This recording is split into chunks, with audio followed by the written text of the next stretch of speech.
finally made it to Morocco yesterday. The last time I was here was in April 2018, so it's been almost 3 years since I last was here home with family and friends. So you guys can imagine how excited and happy I am, but that's going to be the topic of a separate episode.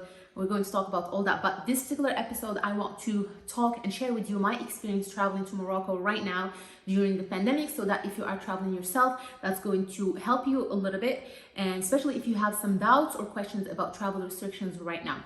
So just to put you a little bit in context, I flew from the US to Morocco. I am a dual citizen holding an American passport and a Moroccan passport, and my flight started from Phoenix, Arizona to Detroit in Michigan, and then from Michigan to Paris in France, and then from Paris to Marrakesh in Morocco. I will share with you everything that I have experienced. So let's start by talking first of all about things that should happen before you fly. So obviously you want to go and read about the regulations and the restrictions for Morocco. Now things are changing every single day, I would say, especially right now during the holidays. So make sure you go online and you do some research.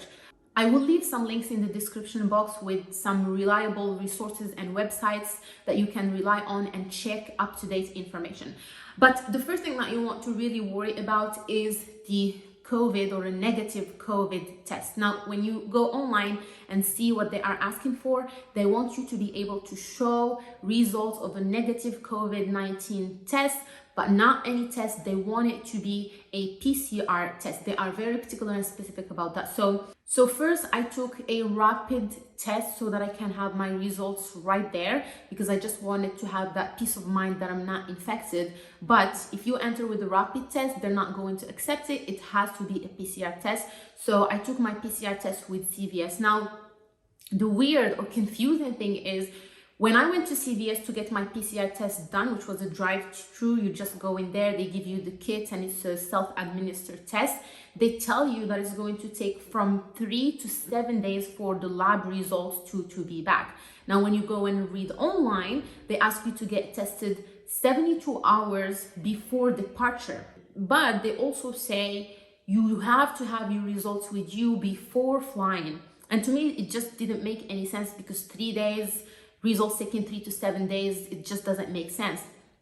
But when I started traveling, they ask you for the results actually before boarding the airplane. So you have to have that with you. So PCR test, you should have it. The document will be showing your first and last name and the test type. And we're going to talk about this later on.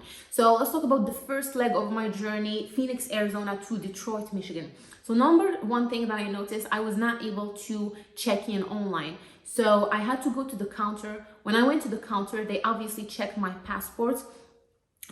They told me that there is some restrictions about non-nationals of Morocco, but I was told to rather show my Moroccan passport to enter the country.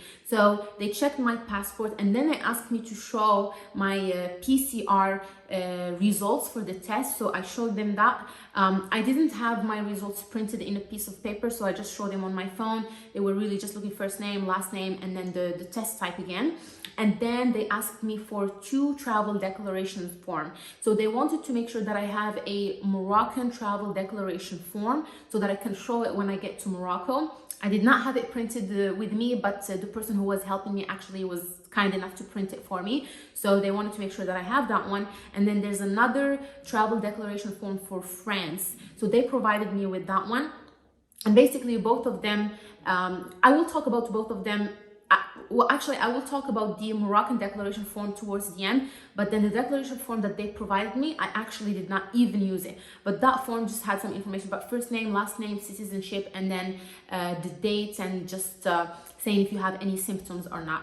So that's that. That's all they asked for over the counter, checked my bag. And so from Phoenix to Detroit, Michigan, it was very smooth, very straightforward. Now, when I got to Detroit, so that I can board my flight from Detroit to France, So this is the international leg of the trip.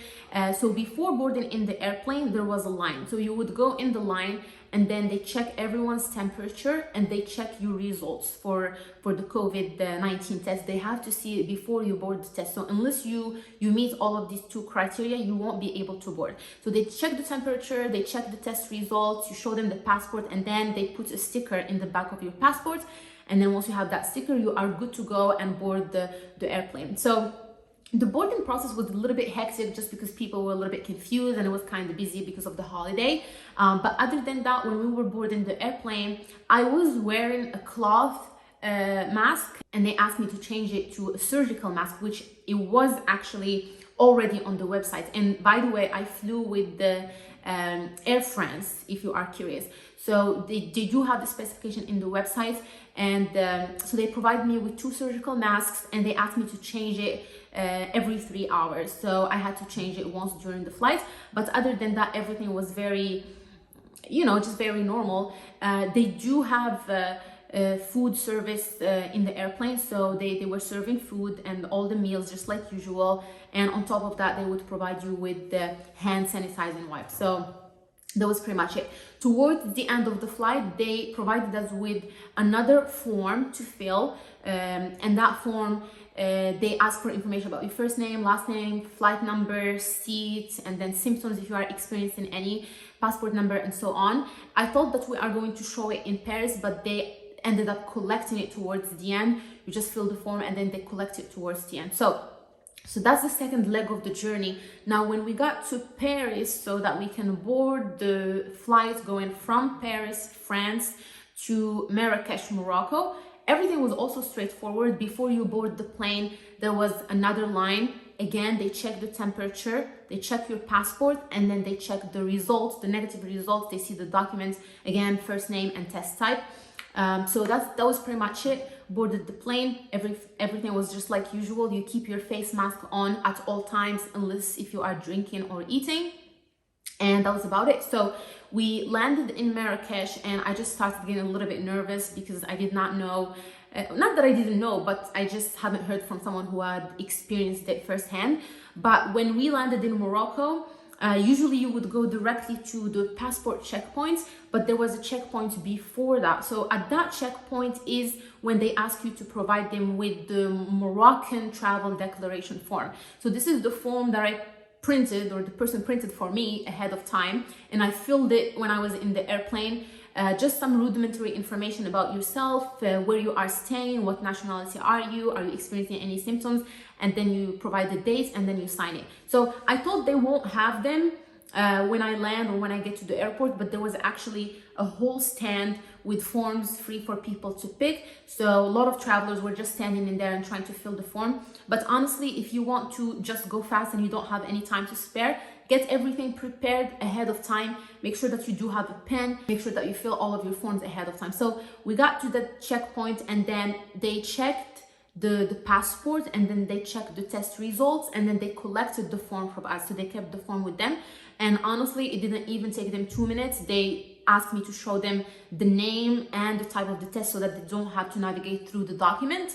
They checked my passport and I was good to go. So from there, you would go to the actual or usual passport checkpoint. They check your passport, and then they just ask you to pull your mask down so that they can confirm and see your face. And that was it. They had a good process in place, and everything went by real smooth. So really, if you are prepared, if you have everything that they ask for ahead of time, you should be good to go. And so from there, just went directly to baggage claim, just normal thing that you would do. If you want to do some money exchange, you can do it. Obviously, they're not letting any of your family members or whoever is picking you up to get into the airport, so everyone had to wait outside. So really just collected my bags, walked outside, and I met my family, and they were able to pick me up. So pretty much the whole experience that I had traveling from the US to Morocco. I hope that you guys found this to be useful, and if you do have any questions, please do let me know in the comments. I will be happy to answer them to the best of my knowledge. And if you found this video to be useful, please give it a thumbs up and consider subscribing to the channel. My name is Habiba, this is Trekking Pals, and we create videos about hiking, backpacking, and adventure traveling. Hope that you guys have a good day, and I will talk to you later.